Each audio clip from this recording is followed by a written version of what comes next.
A flight attendant was aggressive toward a black CEO, but the situation quickly turned, leaving the crew stunned by the CEO's calm and decisive response. A flight attendant hit the black CEO with a frozen meal block, thinking he could intimidate him. He didn't realize the block would break first, and his face will be next. Subscribe if you believe arrogance always collapses when true strength rises. The line moved too slowly. Dr. Saran Valak stood in front of Gate 19B at Norvex Terminal, watching the boarding screen flicker from standby to now boarding priority. But something didn't sit right. The gate attendant's hand hovered over the scanner longer than it should have. Her eyes, darting between his boarding pass and a blinking prompt on her device, betrayed more than technical delay. She scanned the pass finally, seat 3A, as expected, and forced a smile. "Thank you for flying with us today, sir," she said, voice thin, almost rehearsed. Saran offered a polite nod and stepped forward without hesitation, his carry-on rolling smoothly behind him. But behind him, two ground agents exchanged a glance. One of them tapped the side of his headset once. Above them, nearly invisible from the jetway, a mezzanine-level operations officer leaned forward from the shadows. Draven Merrick keyed in a coded sequence on his terminal. The words that appeared on his screen were simple: Phase 1 initiated. Saran moved through the narrow jetway tunnel, the scent of synthetic carpet and pressurized air growing stronger with each step. He felt no fear, only a sharp, precise curiosity. Something was misaligned. He had boarded dozens of flights in the past year, but this moment carried a tension too subtle to dismiss. The air wasn't heavy. It was expectant. As he stepped into the aircraft, he scanned the cabin layout. A brief flicker of the overhead lights preceded his entry, just long enough for some passengers to glance up, but not long enough to trigger concern. To most, it was just a glitch. But Saran knew technical systems rarely acted without reason. He made a mental note. The first flicker. His seat, 3A, was near the forward bulkhead window side, a place of routine comfort for him, chosen always for efficiency and strategic visibility. But today, as he reached it, he noticed a small tag on the armrest. A handwritten note, folded once. Unusual. He opened it silently. Seat reassessment requested, pending confirmation. No staff approach to explain. No one mentioned a reassignment. And yet, no one attempted to stop him from sitting either.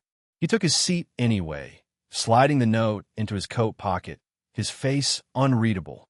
Across the aisle, a trainee in uniform glanced at him, young, uncertain, and clearly aware something wasn't standard about this boarding. Corvin Hall emerged from the galley, tall, broad-shouldered, and stone-faced. His uniform was pressed to perfection, but there was a coldness in his posture that didn't match hospitality. He stopped at the galley threshold and stared at Saran. Not directly, but just enough to monitor, calculate. Saran returned a subtle glance, but said nothing. He placed his leather briefcase under the seat, double-checked the latch, and rested his palms on his knees. His mind was already filtering through possibilities. The note, the flicker, the tension. Something was being prepared. What Saran did not know, what no one had told him, was that his name had triggered a flag. Somewhere deep within the compliance subsystem tied to the aviation network, a directive had marked him for observation. Not for any violation, not for any threat, but because he had been labeled non-compliant potential. The term was vague, the implications deadly specific, and Saran, boarding in good faith, had no idea he was walking into a test designed to provoke him. In the cockpit, a quiet ping sounded on a crew device. Passenger Valak, 3A, priority watch confirmed. A green pulse blinked once. Dramatic irony wrapped the cabin like a tightening band. Every seat had been cross-verified for clearance, except his. Not a mistake, but a deliberate omission.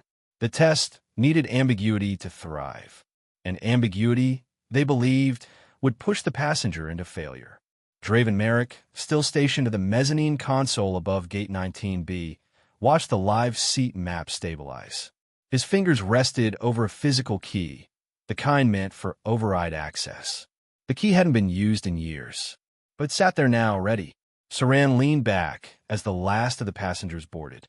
Around him, the small orchestration of pre-flight rituals unfolded. Overhead bins closing, safety briefings murmuring over the speakers, and the calm authority of flight crews moving with purpose. Corvin Hald approached, pausing just behind Saran's seat. He said nothing, merely looked toward the closed cockpit door, then back at Saran, who hadn't turned to acknowledge him. The moment stretched too long for casual oversight. "Can I help you with something?" Saran asked without looking. Corvin blinked slowly. "No, sir. Just checking cabin readiness." Saran gave a nod that did not accept the answer, but he remained silent. The lights flickered again, slightly longer this time. Somewhere beneath their feet, in the service bay below the main cabin, an isolated system came online. It had one function: to measure biometric data in response to situational stress. Saran's name was already keyed into its log, but Saran, calm and alert, showed no signs of cracking. He adjusted his cufflink, then tapped the side of his briefcase once, an old habit, not a signal. Outside the window, ground staff moved away from the aircraft, their shadows melting into the gold-blue tint of sunset. The plane was preparing to taxi. Saran exhaled slowly, unaware that his composure was not only being observed, it was being measured. From the cockpit, a voice called out through the intercom, "Cabin crew, prepare for departure." And so the flight began. But nothing about this flight would stay simple. Corvin Hald appeared beside Saran's seat without warning.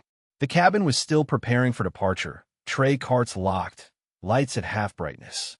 Yet there Corvin stood, tall and stiff, wearing a smile that didn't match his eyes. "Good evening, sir. Would you care to select your meal now?" he asked, tone far too polished for this early stage of the flight. Saran looked up, puzzled. Meal service hadn't started, and the cabin crew hadn't even made their welcome announcements yet. Around him, passengers were still settling in, adjusting their air vents, or scrolling through seatback screens. No one else had been approached. He gave a courteous nod. "I'll take the herb-roasted chicken, please. With water." Corvin scribbled something onto his handheld device. Saran caught a glimpse of the screen. What was written didn't match the meal selection. But the moment passed too quickly for certainty. Corvin gave no clarification. Just another forced smile before he walked away, boots too loud for the carpeted aisle. The entire interaction felt rehearsed, artificial. A few passengers glanced over, exchanging brief looks, but none spoke. Saran sat still, his fingers resting lightly on the edge of the armrest. He had already sensed the tension at the gate, the way staff had hesitated when scanning his boarding pass. Now, the irregular service only sharpened the feeling. But he chose not to react. Not yet. Up near the cockpit, barely visible through the small circular window in the reinforced door, Draven Merrick observed the exchange.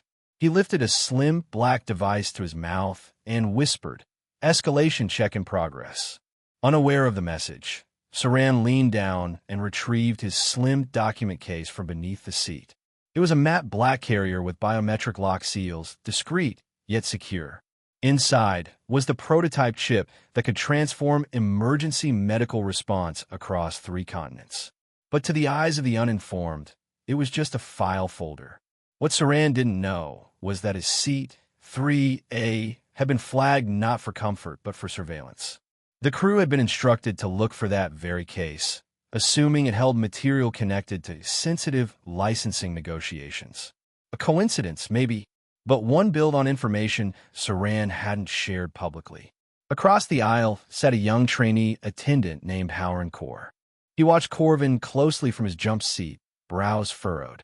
His training manual hadn't covered this type of early engagement. He'd memorized the crew timeline. Meal preferences came long after seatbelt checks. So why was Corvin already delivering trays? He opened his mouth slightly, then closed it again. Speaking up without evidence could cost him everything. Still, his unease grew. The aircraft eased away from the gate, engines humming softly as the cabin lights dimmed to pre-takeoff glow. A sense of quiet anticipation fell over the space, an ordinary moment on an extraordinary day. Passengers buckled in. Overhead bins locked. The safety video began. Saran fastened his belt and leaned back, eyes closing briefly. He mentally rehearsed his speech for the licensing committee. Numbers, projections, case studies, the emergency response timelines. But beneath the corporate focus, he kept a quiet vigilance alive. Something felt off, like a current in the air that didn't match the stillness. In the galley, Corvin Hald opened the freezer. It wasn't the usual low-temperature drawer meant for standard meals. This compartment was older, louder, and colder. Vapor hissed as he pulled the door open, revealing the metallic containers stacked in rows. Corvin's hand reached for one particular unit, a gray-labeled tray that felt far heavier than its neighbors. He held it for a second, examining the frost building along its edge. The plastic wrapping crackled with stiffness from the sub-zero chill. His jaw tightened. Behind him, no one watched. He slid the freezer shut with a soft hydraulic hiss, concealing the scene behind its steel panel. From the outside, nothing looked out of place. Just a flight attendant retrieving a meal. But the object in his hand was no ordinary meal tray. It wasn't selected for nutrition or presentation. It was selected for density, for impact. Corvin turned and stepped out of the galley. As he walked, his gaze drifted toward Saran, now seated with eyes closed, unaware of the cold object being carried toward him. Howard noticed. His throat went dry. Corvin's tray was not lightweight plastic, but old-model alloy, used rarely and only in long-haul backup kits. Why bring that out now? He fidgeted in his seat, torn between instinct and protocol. It's just the meal service, he whispered to himself. It has to be. Corvin returned to row 3. He stopped just beside Saran's seat, tray in hand, posture composed. The aircraft hadn't lifted yet, but his fingers flexed over the edge of the container as though bracing for something. Saran sensed the presence and opened his eyes slowly. Their gazes met for a brief moment. No words were exchanged. Corvin leaned forward, setting the tray down on the armrest a bit too hard. The sound, metal on plastic, rang sharper than expected. The vibration traveled up through Saran's elbow.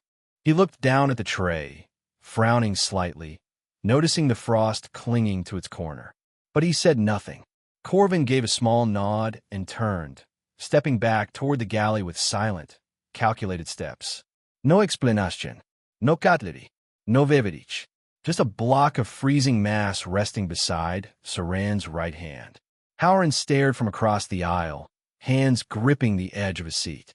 The plane began to roll forward. From the cockpit door, Draven Merrick tapped another command into his device, eyes flicking between Corvin and the silent passenger in 3A. Back in his seat, Saran studied the container again. He didn't touch it. Not yet. He simply observed. He didn't know it then, but the mass inside was frozen solid, denser than the regulation limits allowed for onboard serving trays. In the wrong hands, or with the wrong motion, it could cause harm. Maybe even look like an accident. But Saran stayed calm. He closed his eyes again. Slow breath in, slow breath out. And just a few steps away, in a compartment meant for nutrition, danger was being redefined. The flight had only just begun, but the storm had already started forming. The block came fast, too fast for something that was supposed to be part of a quiet in-flight meal service. There was no warning. One moment, Saran Vallock sat reviewing the cabin's layout with peripheral calm, and the next, a glint of motion streaked across his field of vision. A dense, frost-bitten meal block, packaged in the standard foil wrapping, had suddenly slipped from the flight attendant's grip. At least, that's what the crew would later claim. The frozen mass hurtled downward, not toward the tray table or his lap, but toward the left side of his head. It struck the corner of the armrest instead, breaking apart with a harsh crack that echoed like a snapped bone through the cabin. A jagged edge sliced across Saran's cheek in the aftermath, drawing a line of heat and sting just below his eye. Gasps rippled through the nearby rows. A few passengers instinctively leaned back. One woman clutched the edge of her seat. The silence that followed was louder than the strike. Corvin Hald, the tall flight attendant with a polished smirk and mechanical smile, stepped back with exaggerated horror. "Turbulence," he blurted. "Sorry, turbulence."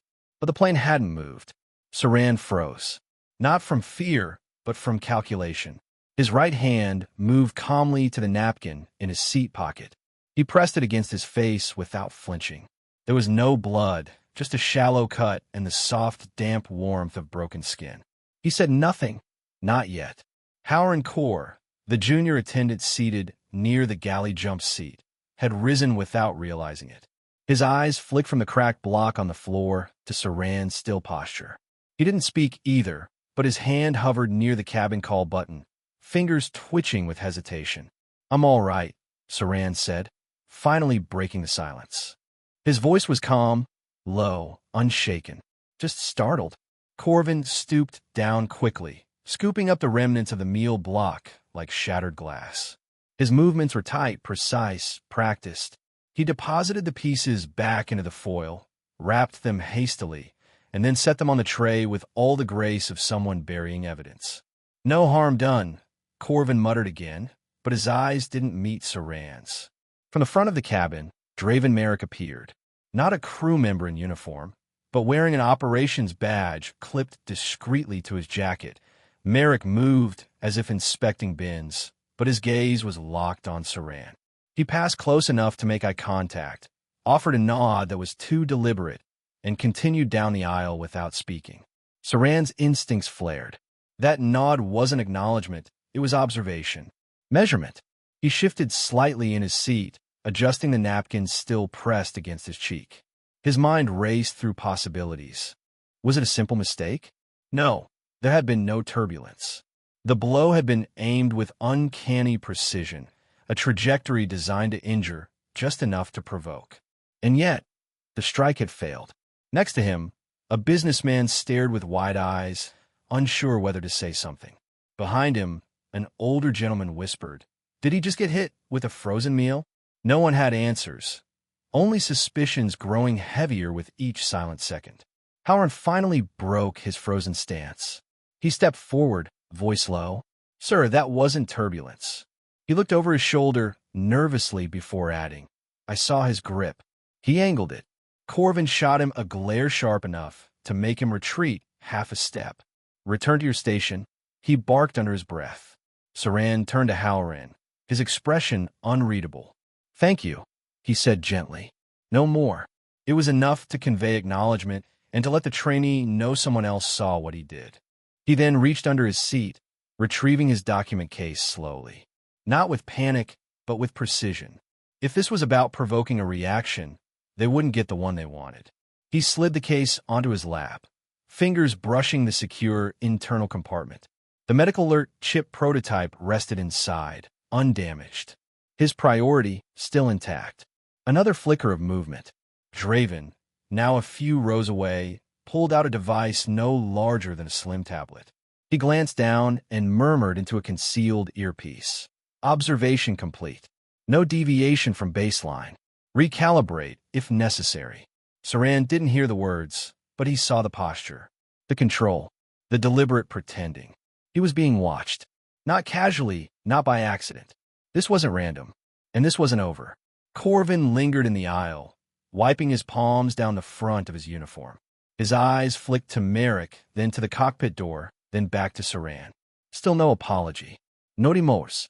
Just a waiting silence, like a man calculating whether he'd missed his mark or succeeded at something more subtle. Saran leaned back slightly, setting the napkin down on the tray beside him. He let the moment breathe, let it hang just long enough to unsettle the silence Corvin was hiding behind. "I'd like to formally document what just happened," Saran said quietly. Corvin blinked, startled. "There's no need, sir. It was turbulence. An accident. Meal block fell." "Still," Saran replied, voice firm but not raised, "documentation is protocol." Their eyes met fully for the first time. Saran's calmness was unnerving. It wasn't compliance. It was strategy. Corvin straightened, jaw twitching, but offered no further comment. He turned sharply and walked back toward the galley. Halloran remained frozen near the service curtain, watching the senior attendant retreat. In the corner of his vision, Saran saw the light above the cockpit door flash once. A signal. The blow had failed, but the real hit was still coming. Saran reached for the call button, but before his finger could touch it, Corvin Hald swooped in with uncanny speed, his voice low but firm. "There's no need for that, sir," he said, planting one hand on the seat back in front of Saran and the other on the narrow ledge of the window. "We'll file a report later." No harm was done. Saran turned his head slowly. The cut on his cheek, still fresh from the frozen meal block's shattered edge, pulsed with a dull sting. Blood hadn't spilled, but the skin was raw. He didn't reply at first. He just studied Corvin's posture, noting the deliberate way the flight attendant blocked the aisle, how his gaze never quite met Saran's eyes. Around them, the cabin was hushed but restless. Several passengers sat upright, their devices half-raised, others already uploading the earlier incident to their private storage accounts. Subtle murmurs passed between seats, hushed conversations masked behind false yawns and sips from water bottles. "I'd still like medical attention," Saran said evenly, his voice controlled and composed. He didn't blink, didn't raise his tone. He knew from the moment the block struck that this wasn't about clumsiness. It was a probe, a trigger test, and Corvin's overeager denial only deepened that suspicion. Corvin shook his head. "Crew has to maintain order," he said briskly. "You're clearly uninjured, and the flight must continue without unnecessary disruptions." The word unnecessary clanged in Saran's ears like a hidden insult. Howard Kaur, the trainee attendant, stood a few paces away in the aisle, frozen. His eyes shifted between Saran and Corvin, jaw clenched, hands twitching at his sides. He wanted to speak, but protocol held him hostage. His training manual didn't account for this, and somewhere inside, he was starting to understand why. Then, with a theatrical display of sympathy, Draven Merrick entered the scene. Tall, composed, and dressed like he belonged in corporate strategy more than aircraft operations, Draven wore a neutral expression as he approached. "Mr. Vallock," he began, his tone oiled with professional concern. "We'd like to take you to the rear cabin for a quiet assessment, just to ensure everything's all right." Saran tilted his head slightly. "You mean away from the passengers?" Draven smiled faintly. "It's a standard courtesy after an incident." "No," Saran said flatly. "I'll stay here." A pause. The denial struck like a thrown wrench in a finely tuned engine. Corvin straightened, lips pressed tightly together. Draven's eyes narrowed almost imperceptibly, but he recovered quickly. "As you wish," he said, though his voice was noticeably tighter. Saran's eyes flicked downward just in time to catch it.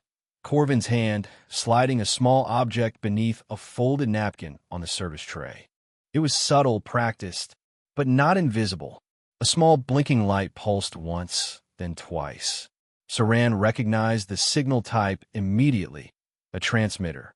The blink pattern was not random. It was timed. "Sir," a voice whispered behind him.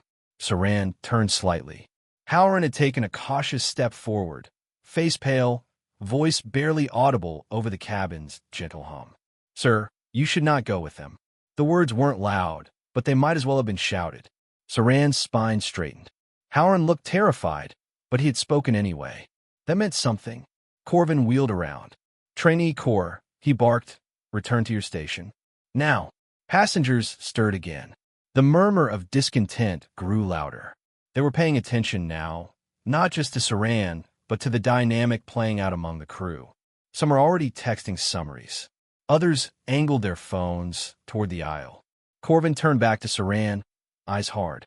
"Let's not make this more than it is." Saran gave him a cold look.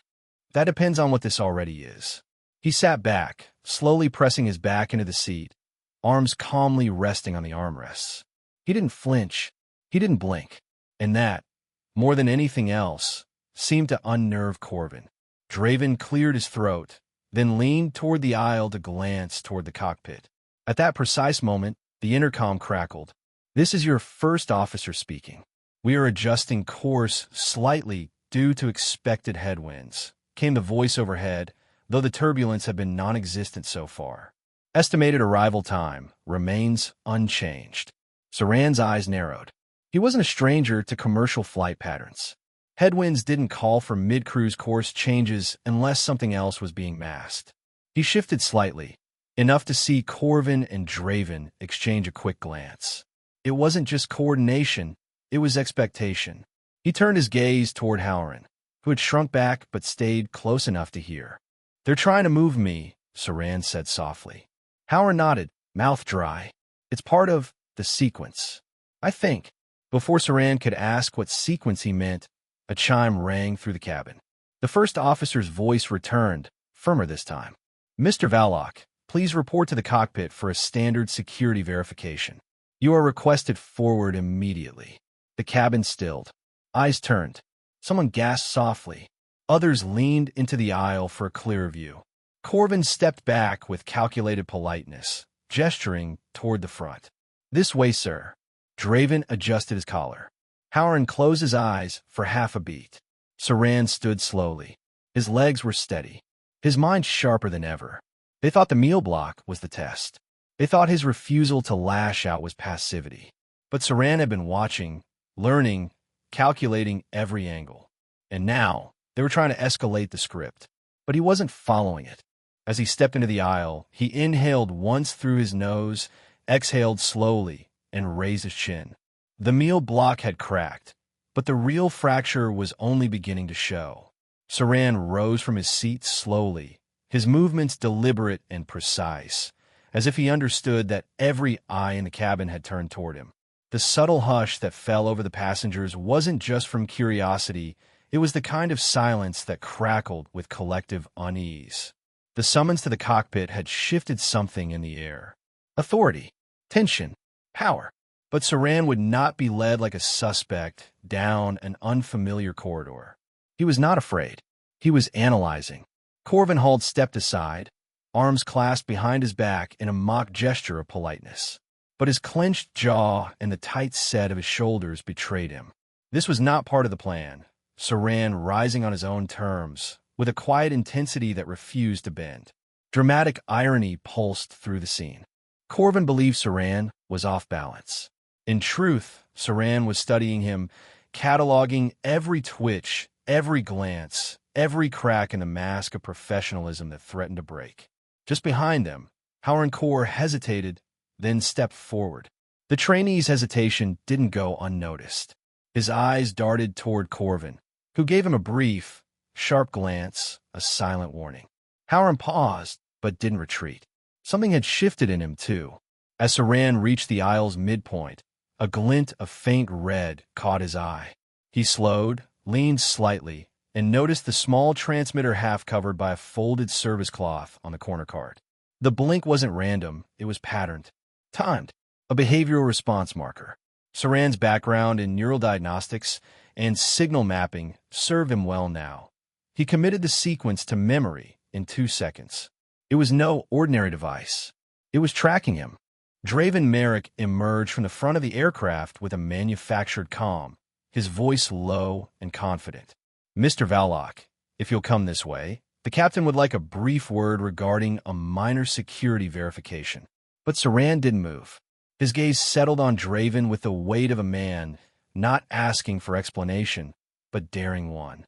"Why," Saran said evenly, "was I struck with a frozen block that should not even be outside the galley freezer at this stage in the flight?" Draven blinked, a crack in the performance. He hadn't expected a question, much less one that direct.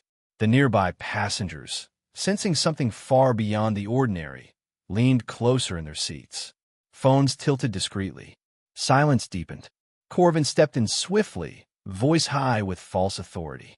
"It was an accident. Turbulence caught my balance." "It happens." Saran tilted his head. There was no turbulence. Not before, not during, not after the incident. The seatbelt light hadn't even blinked. He didn't raise his voice. He didn't threaten. But the clarity of his logic, the refusal to accept illusion as truth, sent a tremor through the narrative they were trying to craft. Draven's polite smile faltered. "Let's not draw attention, Mr. Vallock. This will only take a moment." Saran resumed walking, but each step now carried the weight of strategic caution. His mind shifted into a different mode, not passenger, not executive, but tactician. Halloran stepped forward, close enough to speak under his breath. "Sir," he whispered, eyes wide with fear, "please don't go alone." The word struck Saran like a hidden note in a melody he was just beginning to decipher. It was confirmation. This wasn't a coincidence. This was a script, a sequence designed to prod, provoke, and measure. The armored cockpit door loomed ahead, gray and silent.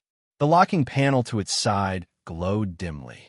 When it hissed open, Saran's breath stilled. Inside the vestibule were not pilots. Two men stood shoulder to shoulder, each dressed in operational gear, too formal for in-flight staff. Their uniforms were clean, but generic. Their badges glinted, but there was something off. No flight identification, no airline crest. One badge flickered, its display slightly distorted, like it had been recently reprogrammed. They didn't move. They didn't speak. Saran took one step forward, then stopped just short of the threshold. The edge of the vestibule was like a line drawn in chalk. Cross it, and he entered a space where rules bent. His instincts, sharpened by years of hostile negotiations and boardroom warfare, told him the boundary was more than physical. Behind him, Halloran's breath caught. The tension spread backward like a wire pulled tight. Passengers could see now, something wasn't right. Even those who had tried to mind their business sensed it. This wasn't protocol. Saran's voice cut through the quiet. State your purpose, and do it clearly. The two men exchanged a glance, brief but telling. It was the kind of glance shared by people caught slightly ahead of schedule, unprepared for resistance. Saran didn't flinch. He could see the shadow of calculation in their eyes, the way they weighed whether to press or pivot. Halloran's complexion had gone pale. This wasn't a summons. It was a lure, a doorway designed to reset the frame of power. Saran didn't step forward. He stepped back, and in that moment, clarity crystallized. This had been in motion long before he boarded the plane, before the frozen block, before the transmitter, before the seat assignment. They hadn't just flagged him. They had prepared for him. He stared at the men before him and let the silence linger, not in fear, but in control. Whatever this was, Saran realized, it had been planned far longer than a single flight. And the cockpit request was the next step in that plan. The taller operations officer introduced himself as Jarek Dane, though his badge flickered like a faulty screen, exposing the edge of a recent reprogramming. Saran's eyes locked onto it for only a second, but it was enough. That flicker didn't belong to a standard issue tag. No officer boarded a commercial flight with identification that unstable unless they wanted it unreadable. We need to verify your identity, sir, Jarek said, his voice smooth but forced, like someone repeating a script they didn't understand. Saran didn't flinch. Protocol 8A of International Aviation Compliance states passenger verification cannot occur in a closed vestibule without senior flight officer supervision. His voice was calm, firm, anchored by something colder than fear, calculation. The second officer beside Jarek, shorter and stockier, glanced sideways without speaking. Then came a movement, subtle, almost invisible, but Saran caught it. A twitch of Jarek's fingers, thumb brushing index, a silent gesture, coded. It was a signal. Saran's chest tightened, but his face showed nothing. Behind him, Corvinhald lingered, feigning indifference. Yet the nervous tapping of his fingers against his thigh betrayed unraveling confidence.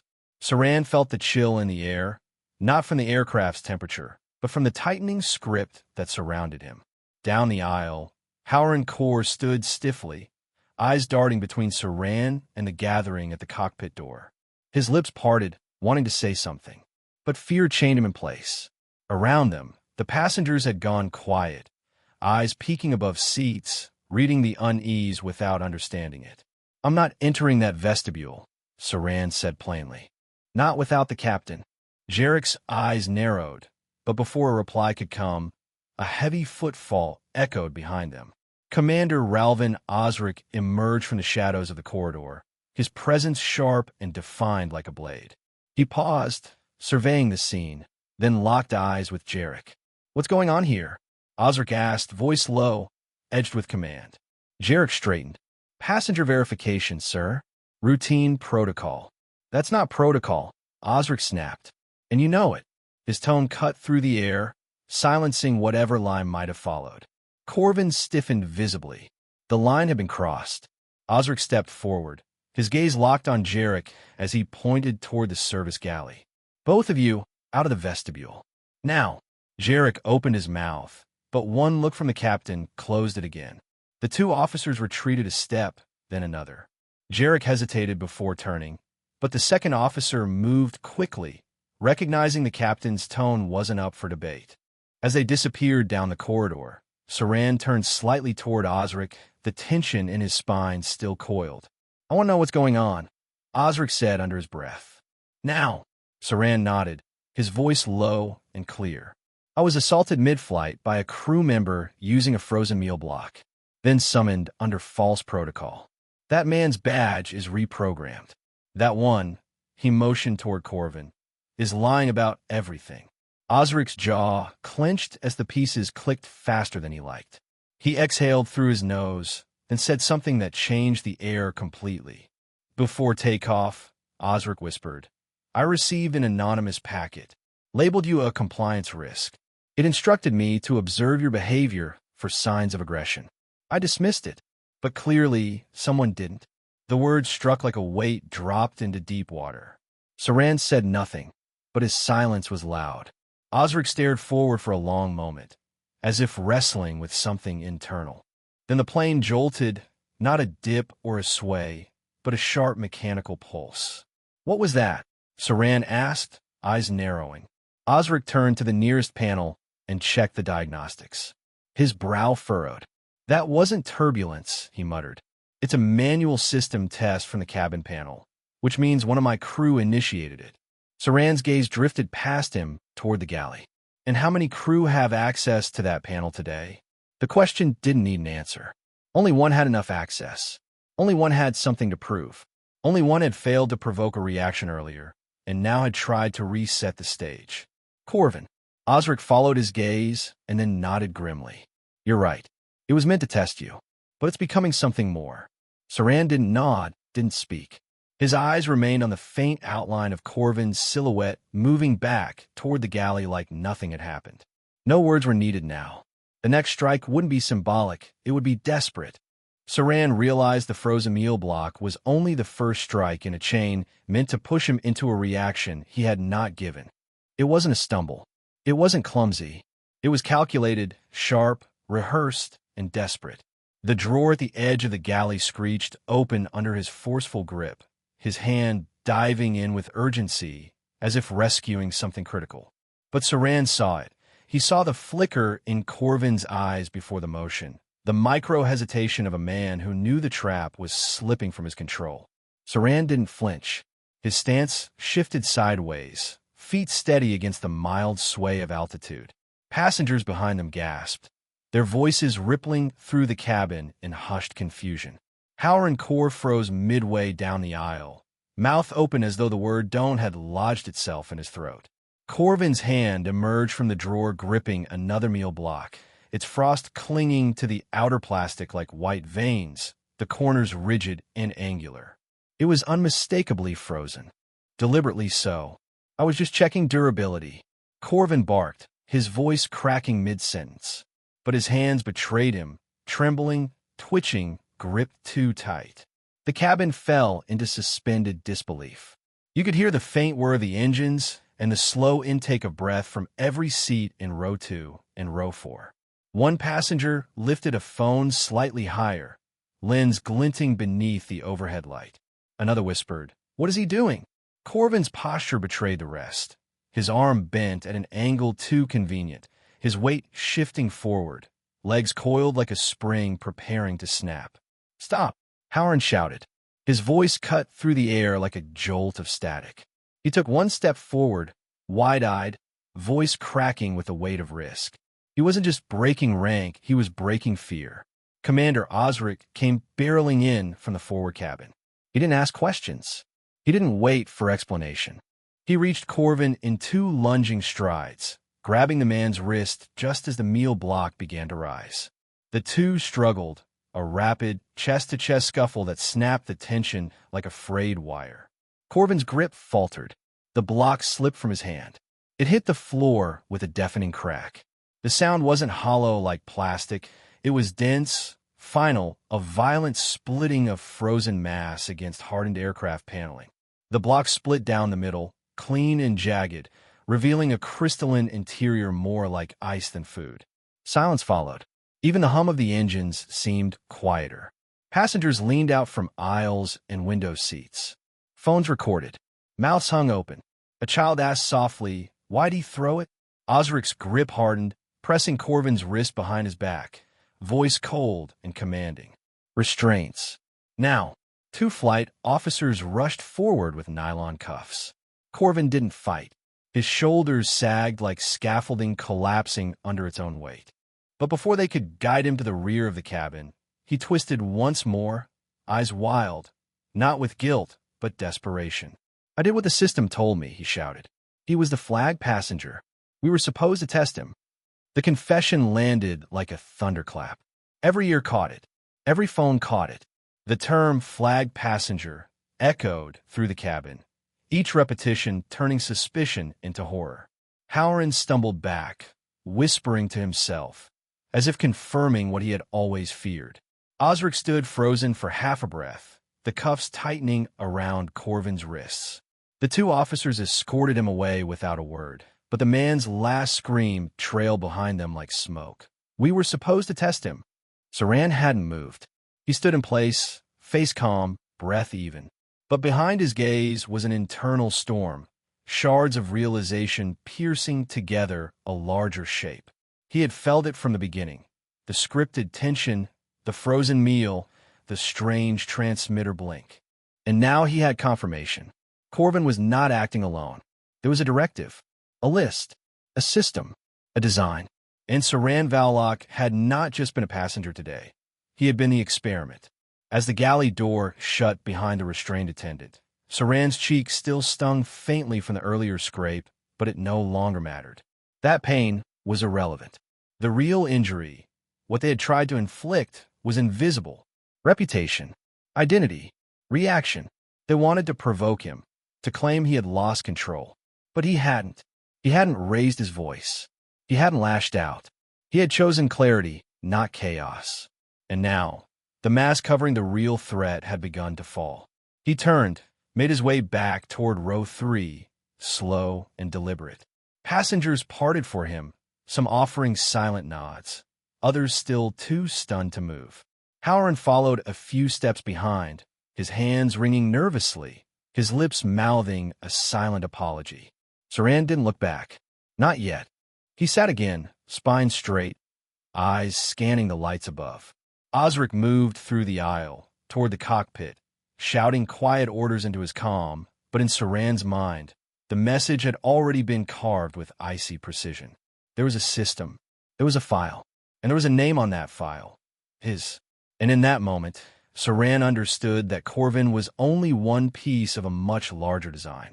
Corvin's wrists were bound tightly with polymer restraints, the kind used for mid-air containment.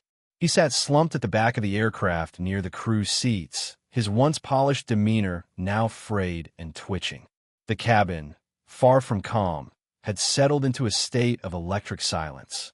The moment the restraints clicked shut, the atmosphere changed, not to relief, but to confusion, fear, and hushed speculation.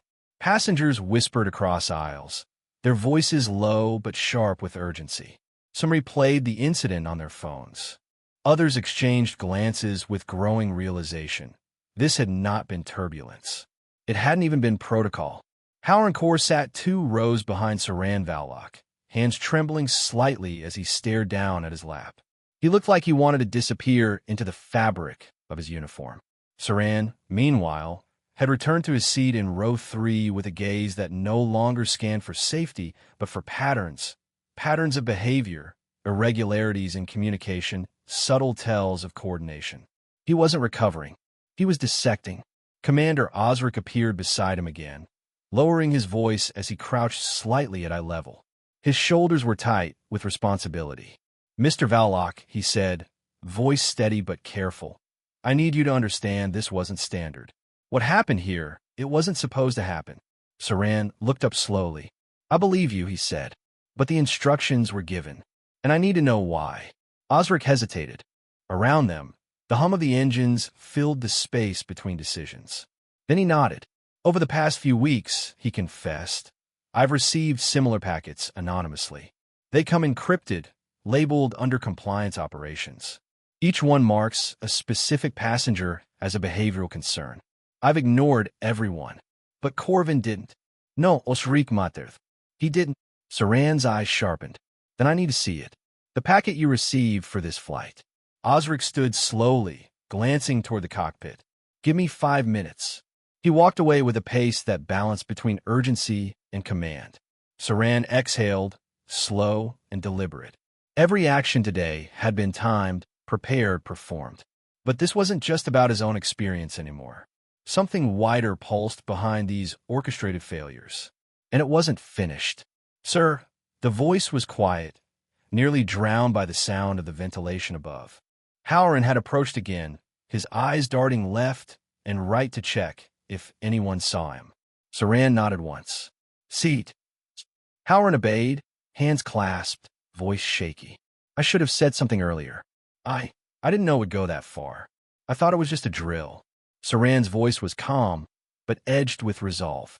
What drill? Corvin. He was getting messages. I saw them flash across his console during prep. He'd delete them before I could even read the name. But there was one thing I overheard. Saran leaned forward slightly. Halloran swallowed.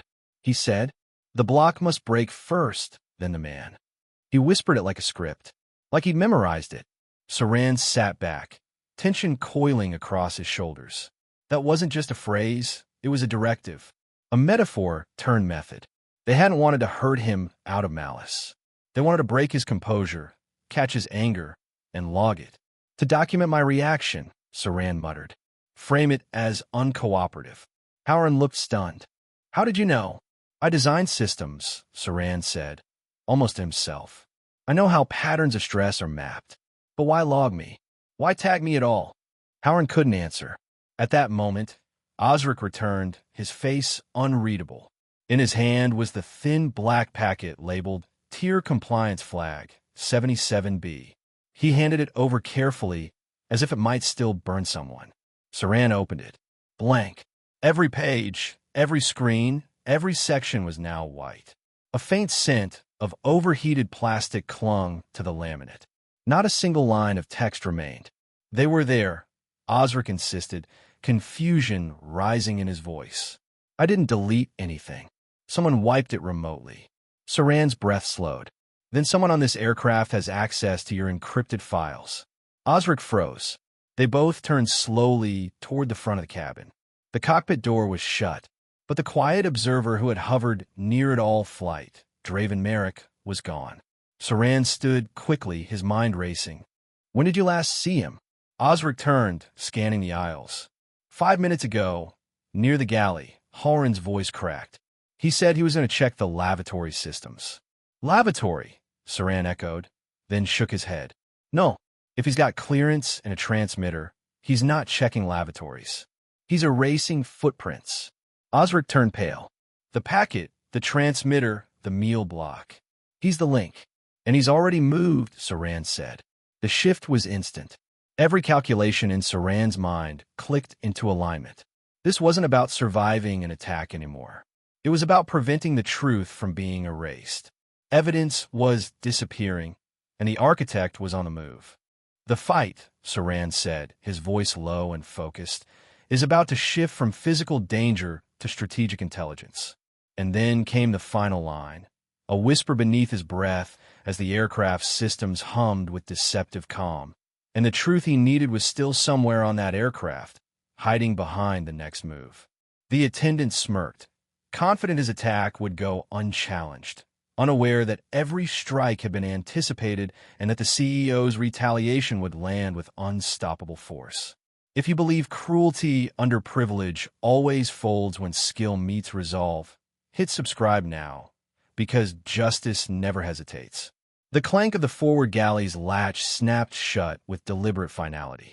Commander Osric's voice, low and unwavering, crackled over the internal crew channel. Forward section locked. Co-pilot, maintain level altitude.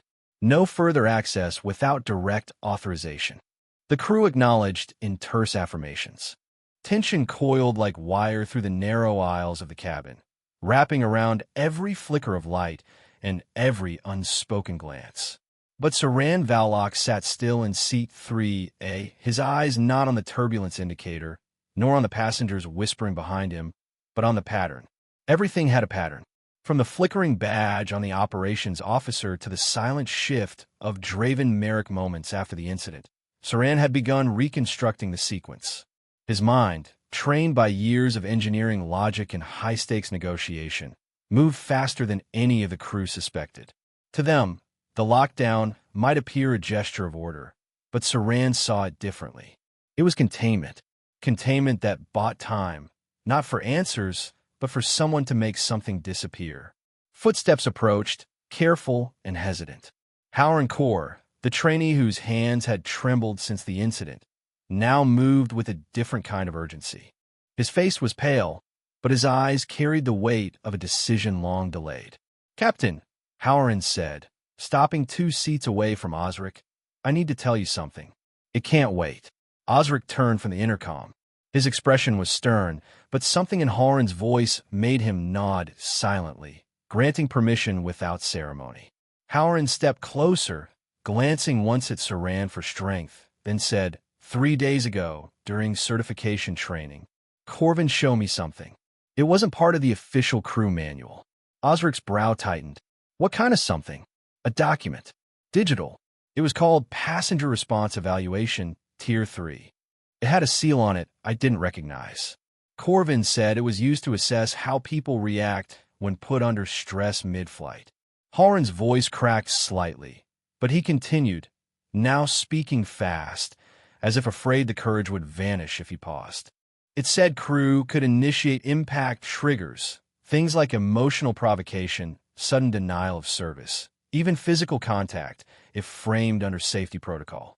I thought it was just theoretical." Saran's chest stiffened. The phrase repeated in his head, impact triggers. The frozen meal block hadn't been random. It had been authorized. What else was in the document? Osric asked tightly. Howard swallowed hard. Examples. Case studies. One involved using a non-weapon object with high density and plausible meal packaging to simulate reaction in confined spaces. That's almost exactly what Corvin did. The words hung like smoke. Saran's voice broke the silence. Calm, steady, unforgiving. Was Draven Merrick present when you saw this file? Howard nodded. He didn't say anything. But later that night, I saw him in the digital control room. He accessed a restricted locker on the system. I recognized the folder. It matched the file's icon. He looked through it for over 15 minutes. Osric didn't waste time. He turned sharply to the nearest attendant. Try to hail Draven on the intercom. Now. Seconds ticked by. No response. A tight pulse of dread spread through the captain's features. Search the galley compartments, he ordered quietly. Now. 2 senior flight officers moved without hesitation, their polished shoes muffled by the carpet as they approached the storage cabinets near the forward galley. Saran rose silently from his seat, following at a careful distance. Within moments, a shout came from the left compartment. Sir, found something. Osric moved quickly, Saran close behind. Inside the storage recess was a device, compact, square, blinking with low-frequency pulses. A short-range transmitter concealed under linen. Its faint red light pulsed in the exact rhythm Saran had memorized earlier. Osric crouched beside it. What is that? A behavioral feedback transmitter, Saran answered grimly. It collects biometric response, heart rate, muscle twitch, emotional spike indicators from select cabin zones. It can also interface with compliance monitoring systems in real time.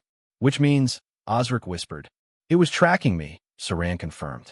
And if that meal block had landed as intended, it would have recorded my reaction. Anger, retaliation, anything they could label as aggressive behavior. Then the narrative could be rewritten. Howard's voice trembled. I thought it was just training data. Saran shook his head. This wasn't about training. It was about classification. Targeting. He stared at the red pulse. It reminded him of a heartbeat. Steady, impersonal, weaponized. And yet, beneath its rhythm, he saw intent. Calculation. Osric stood, voice low. This wasn't just Corvin going rogue. No, Serine Duplaith. This was orchestrated. and Draven's disappearance confirms it. Suddenly, a metallic clang echoed from the aircraft's midsection. A passenger called out, "The lavatory! Someone's inside!" Locked the door and tampered with the panel. Osric didn't hesitate. "Seal the forward aisle. Give me a toolkit." The moment unraveled quickly. Crew sprinted toward the lavatory. Saran followed, already calculating routes, duct access, panel relays, avionics proximity. He knew exactly where Draven was going, and if Draven reached the bay, he could erase everything. Saran looked once more at the blinking device in Osric's hand. This wasn't about retaliation anymore. This was about preserving truth. And the cabin? The cabin was a stage. Every gesture, every blow, every silence had been a line in a script written for someone else's benefit. But this script was about to be rewritten by the man they targeted. The metallic transmitter felt heavier than it looked as Commander Osric held it in his gloved hand, the blinking indicator reflecting against the polished cabin panels. He summoned his senior staff into the narrow service aisle, forming a tight semicircle that whispered in low, tense tones.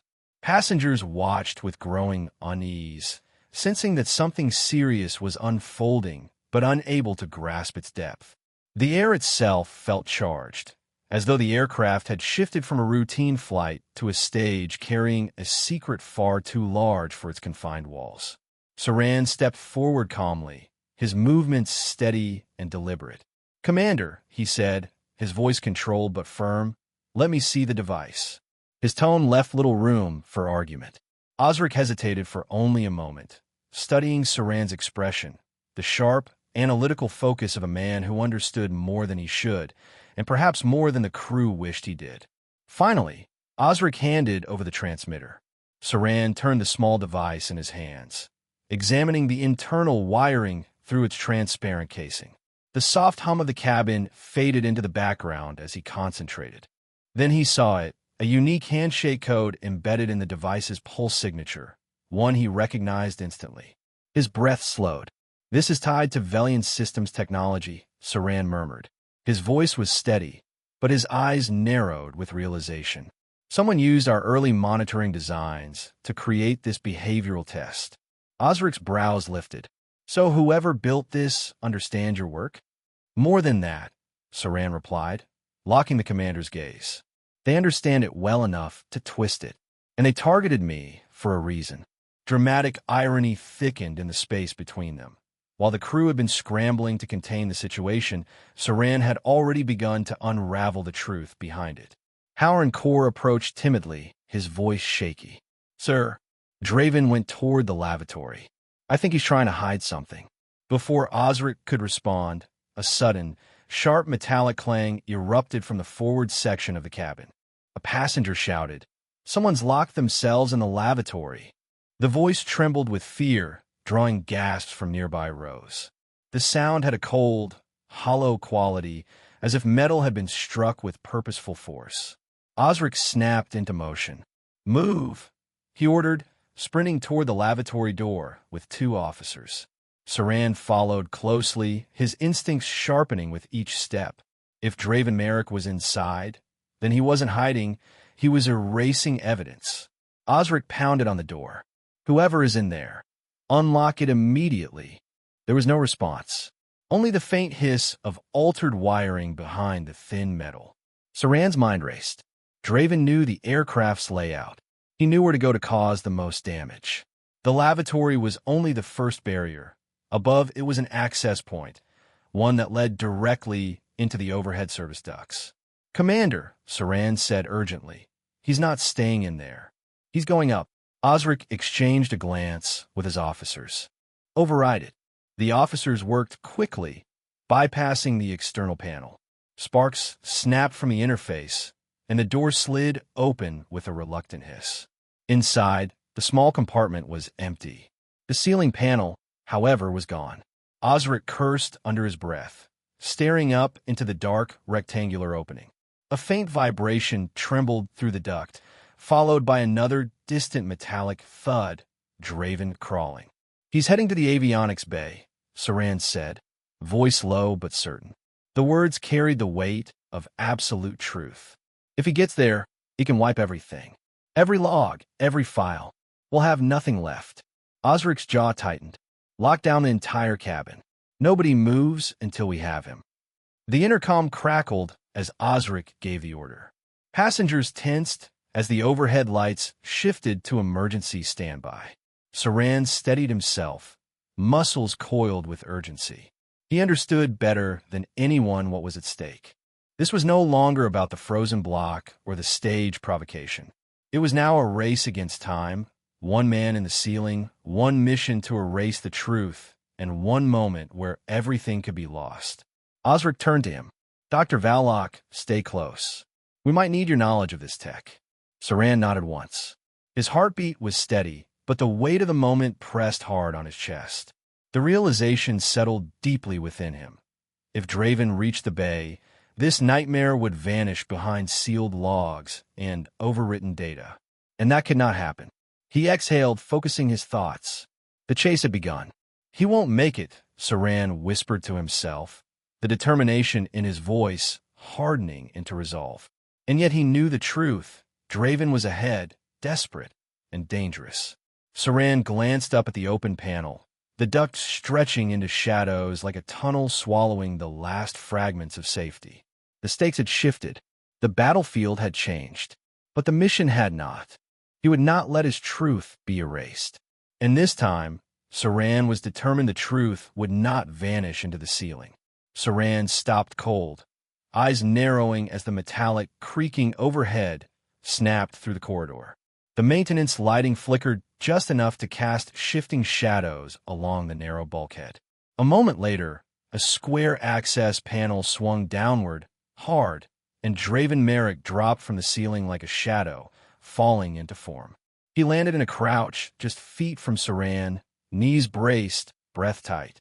His eyes flashed wide at the sight of Saran standing there, arms slightly spread, blocking the route forward. Move! Draven hissed, his voice low and urgent. Saran didn't move. The seconds stretched.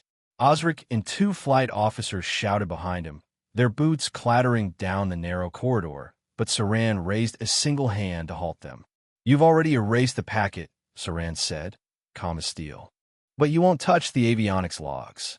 Draven's hand dipped into his coat and came up holding a compact multi-tool, one designed for onboard systems maintenance, but more than capable of shorting a panel or triggering scrub. His grip was tight, knuckles white, the motion fast and practiced. But Saran didn't flinch. He stepped forward once, steady, blocking the access panel's emergency override. I read the transmitter's handshake pattern, Saran continued, voice low. It was based on an outdated protocol from a Velian prototype, something no one should still have access to. You tried to frame me using my own company's design. You tied that transmitter to my behavioral data, and you did it expecting I'd snap. Draven's eyes narrowed. You weren't supposed to stay calm. I know, Saran replied. Dramatic irony burned through the silence like pressure building before a storm. The crew behind him believed Saran was here to protect himself. But he was here to protect the truth, and the only way to do that was to stop Draven from crossing the next threshold. Draven lunged.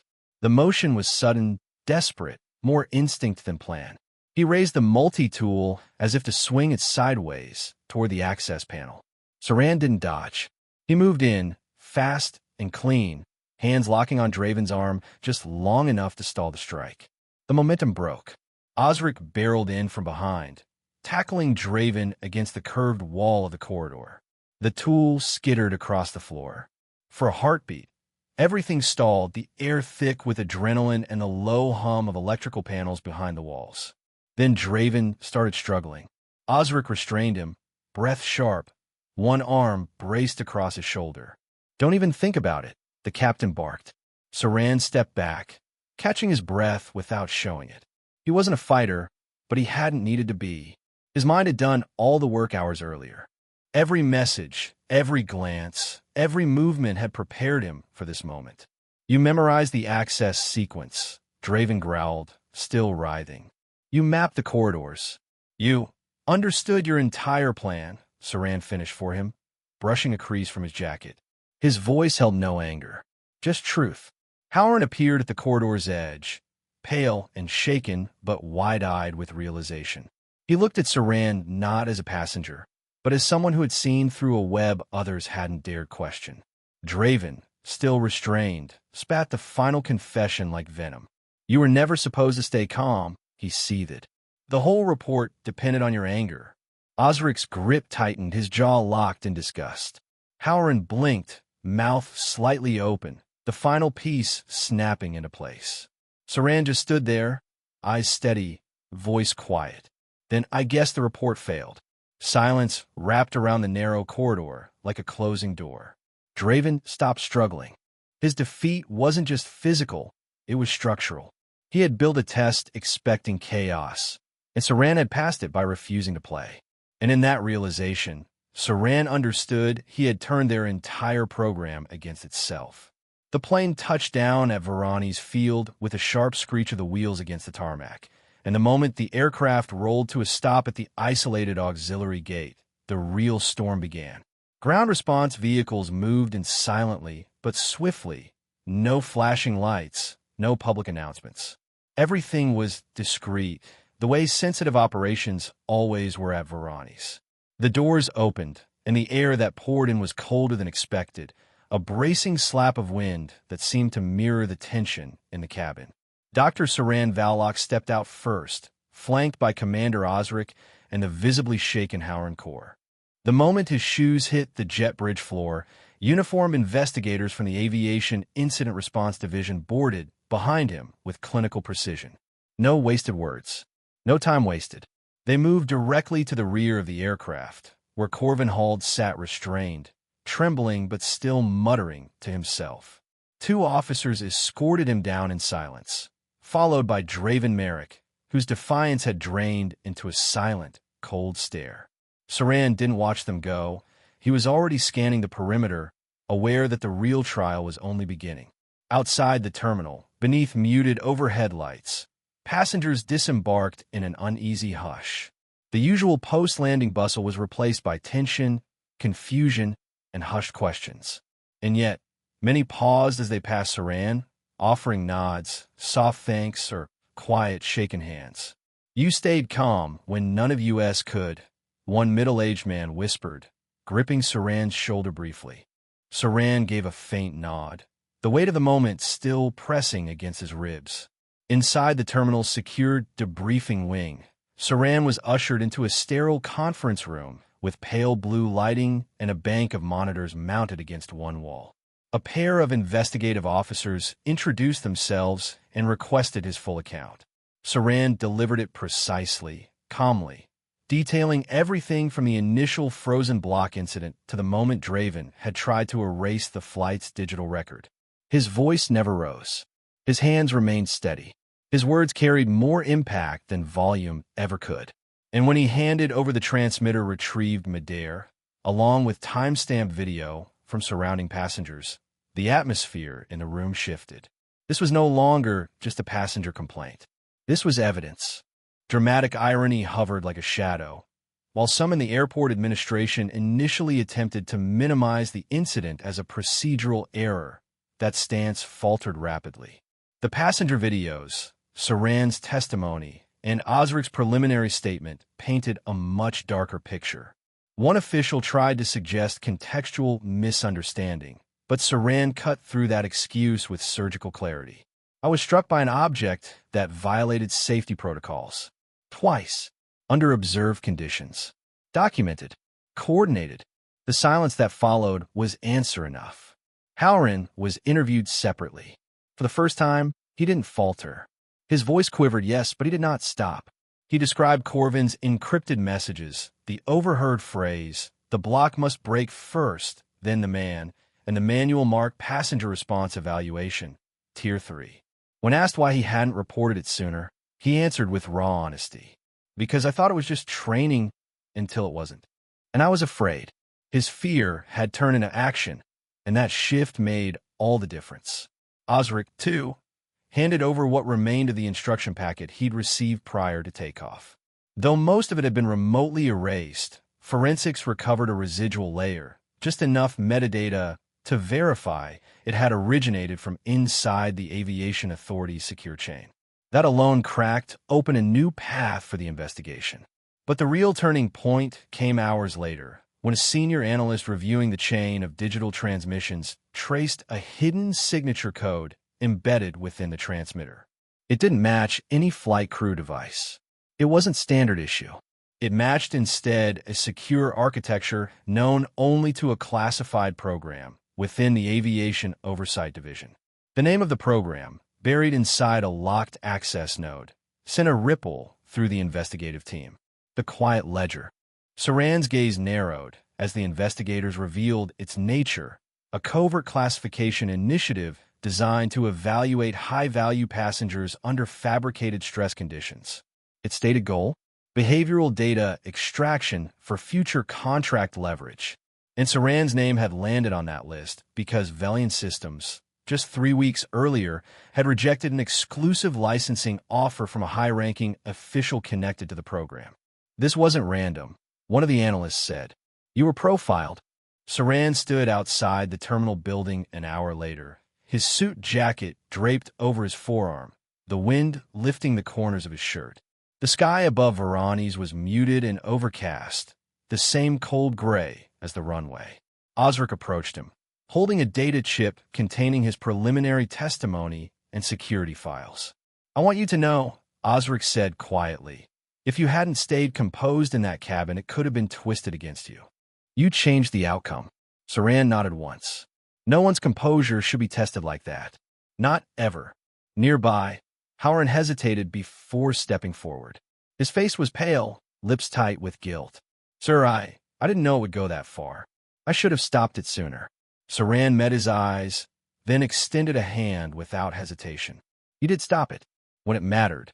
Behind them, reporters gathered beyond the security line, lenses raised and waiting. Someone called Saran's name, but he raised a hand, not to wave but to decline. Not yet, he said, more to himself than anyone else. Not until it's all out. The formal inquiry expanded quickly, drawing in top officials from the aviation board, technical engineers, behavioral analysts, and encrypted communications experts. Names began surfacing. Digital threads began connecting. A storm long hidden beneath policy and protocol had begun to unravel. And in the aftermath, Saran realized the incident was not just an assault. It was the key to exposing an entire hidden system. The tribunal chamber fell into an expectant hush as the clerk called the hearing to order. Saran Valok sat upright in the front row, his posture steady, his breath calm, though the weight of the moment was not lost on him. The faint scar on his cheek, almost invisible under courtroom lighting, was the only physical trace of that flight. Yet what it represented was far from healed. The frozen meal block had long been cleared from the aisle. The aircraft had landed, but the system that enabled it all was still under scrutiny, and this room would decide its fate. Osric stood as the first witness. Clad in a crisp captain's uniform, his face was stern but resolute. He recounted the unauthorized instruction packet, how it arrived minutes before takeoff, how it labeled Saran a compliance risk, and how he had refused to act on it. His voice was measured, but when he described the frozen block and Corvin Hall's erratic behavior, his tone faltered just slightly. It was a setup, he said, pausing before continuing. But Mr. Valok didn't take the bait. And that's why we're all sitting here instead of burying a misinterpreted headline. The tribunal officers took notes silently, their expressions unreadable. Howard Court testified next. The young man appeared nervous at first. His hands shook as he unfolded his notes, but when he spoke, the room quieted as if holding its breath. He described the digital manual titled Passenger Response Evaluation, Tier 3, how Corvin had shown it to him casually, as if it were routine. He detailed the phrase he overheard, "The block must break first, then the man," and how those words haunted him ever since. His eyes flicked briefly toward Saran, full of quiet apology. I knew it was wrong, but I didn't know what to do until Mr. Valok chose calm over outrage. The tribunal then introduced the core findings of their investigation. Projected behind them appeared a name few had heard before, the Quiet Ledger. A secretive behavioral profiling initiative buried within the Aviation Authority. It had operated undetected for 6 years. Its purpose, to manipulate passenger reactions and classify them under vague terms like unstable, uncooperative, or escalation-prone, terms that could then be used to influence legal, business, or governmental negotiations. A quiet voice reading an email, a misunderstood facial reaction, a request for clarification under this program, all could be interpreted as noncompliance if filmed in the right light. The tribunal revealed that Saran had been flagged weeks prior to his flight, not because of any security issue, but because Velian Systems, his company, had declined to enter an exclusive licensing agreement with a government-adjacent buyer. The frozen meal block had not been a spontaneous choice. It had been selected from an internal list of safe impact provocations, items that, when misused, would appear harmless in official reports. The kind of object that could break skin but never the system. One of the tribunal officers, an older man with gray at his temples, cleared his throat before delivering the verdict. The program known as the Quiet Ledger is to be permanently dismantled. All architects of the initiative will be referred for prosecution under passenger rights violations and conspiracy statutes. Furthermore, he turned to Saran directly. A new transparency protocol will be implemented across all commercial aviation platforms. We will call it the Valloc Safeguard. The room stirred. Cameras clicked. Reporters scribbled. But Saran remained still, taking in every word. He was then asked to speak, not as a witness, but as an advisor. The board invited him to help rewrite national guidelines on passenger evaluation and behavior tracking. Saran stood, adjusted his cuff once, and said clearly, "I'll participate only under one condition, that no passenger, under any circumstance, be subjected to a stage provocation ever again." There was no hesitation. The board voted unanimously in favor. Weeks later, a photograph arrived on Saran's secure terminal. It was from Osric. The image showed a group of young aviation recruits seated in a bright classroom. On the whiteboard behind them was a slide titled The Valloc Principle. Beneath, it was a line in bold. "No evaluation is worth the dignity of a passenger." Saran stood by his office window, overlooking the city skyline as dusk softened the horizon. He thought of Howrin, now promoted, his voice steady. He thought of the passengers on that flight, each one of them unknowingly witnessing the dismantling of a hidden machine. And then he thought of the frozen meal block, not as a weapon, but as the first fracture in something far larger. A small smile found its way to his lips, quiet and firm. His voice was barely above a whisper, spoken only to himself, steady as ever. The block broke first, but the system that allowed it broke next. The block shattered, then the CEO's counterstrike hit, leaving the attacker stunned and the cabin in shock. If you believe real authority strikes decisively and enforces respect, subscribe now, because justice always lands first. Disclaimer: the story you just watched is fictional. It highlights abuse of authority, prejudice, and the power of composure and strategic action in confronting wrongdoing. Its purpose is to raise awareness, inspire empathy, and encourage conversations about equality, accountability, and respect for every passenger.